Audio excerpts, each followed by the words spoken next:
Post-apocalyptic fiction. Now, what is it, and which books should you read if you're new to these sorts of stories? Well, I'm going to make a few suggestions later on in this video. First of all, if you're not familiar with post-apocalyptic fiction, let me give you a quick idea of what it's about. Really, it's books that tell you about the end of society, the world collapsing. It can be due to alien invasion, nuclear explosions, bombs, wars, plagues and pandemics, electromagnetic pulses that created by man's activity or by solar activity, for example, would take out the computer network and all the technology that we rely on, catastrophic climate change, all sorts of different scenarios in which the society breaks down, and often then you get bands of people trying to club together and make a new life. Oh, and of course I can't forget zombies. I mean, zombies are quite a popular variety of post-apocalyptic fiction. Let me give you a little overview of some of the classics. Now, there's a lot of people writing, myself included, writing in the genre of post-apocalyptic fiction today. If you go on Amazon, you will see, I don't know how many, a lot of authors, but I'm going to talk about the ones, a few of the authors that have been really influential. Now, here's the first one, George R. Stewart, and the novel is called Earth Abides. This one was written, I think, in 1949, certainly late 40s, and it's a novel about a plague, a pandemic, that it's set in America, and it shows you the breakdown of society and then how a group of people, it's the classic sort of scenario, a group of people get together to build a new world. And you can see similar sort of themes in many other popular novels, including, for example, Stephen King's The Stand takes a similar sort of idea.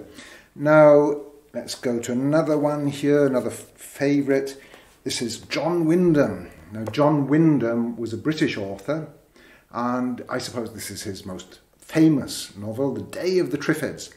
And that one was, you're probably familiar with it, it had walking plants which go around and can attack people, complicated by the fact that there's been a strange meteor storm which causes most of the population to go blind, so they are relatively easy prey for the Triffids. Now, I'm not giving much away. This is all revealed within the first chapter.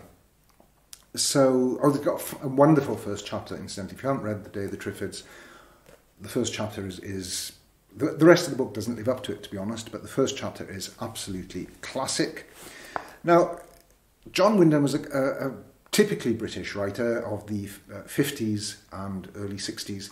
The science fiction writer Brian Aldiss referred to his novels as cosy catastrophes.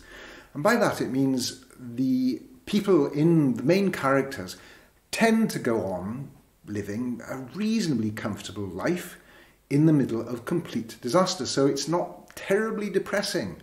You feel that the people are making a reasonably good attempt at rebuilding their lives. And that's a very sort of a characteristic of some of the early British writers of this genre. The classic writer, in my view, more so than John Windham, is John Christopher. Now, John Christopher is best known for writing a series of novels about tripods, alien visitors to Britain. It's in a slight future scenario. They've conquered the world and they go around in these three-legged gigantic machines causing all sorts of mayhem. The Tripods was written mainly for a young readership. Some of John Christopher's other novels, such as this one, The Death of Grass, it has more adult themes. This is about a virus that wipes out the nation's, the world's crops, so it causes complete disaster, complete breakdown of society. Great book. If you're interested in post-apocalyptic fiction, do read John Christopher's Death of Grass. John Christopher wrote lots of really influential and really classic post-apocalyptic novels. Another one here, A Wrinkle in the Skin. This is a geologic catastrophe. The Earth, the skin of the Earth has some sort of geological eruption. It's never really made clear exactly what happens, but amongst the effects is that in addition to major earthquakes, the English Channel dries up. You get a ship, a big ship, for example, is cast up on the land that emerges through the channel.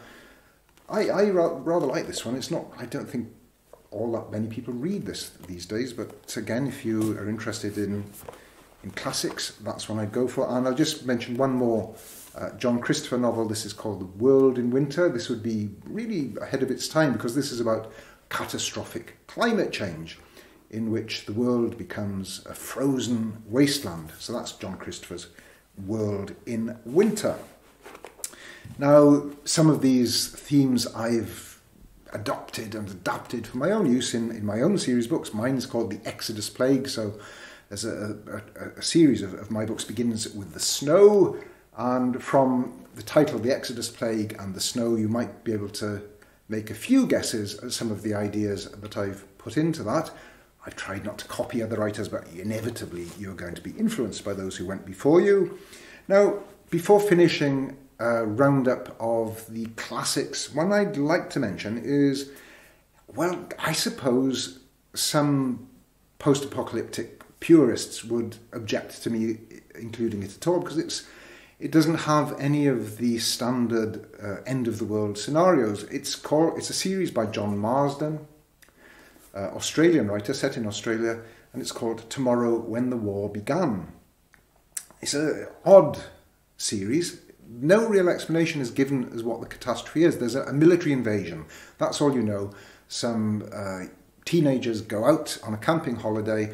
They come back and Australia has been invaded. We're never quite sure who by or why or what has caused all this, but it causes a lot of the same trials and tribulations that you'd expect from the sort of post-apocalyptic novels I've been talking about. It's not climate change, it's not aliens, it's not zombies, it's a military invasion, but the end result is that society breaks down and the survivors have to band together to try to rebuild a new society.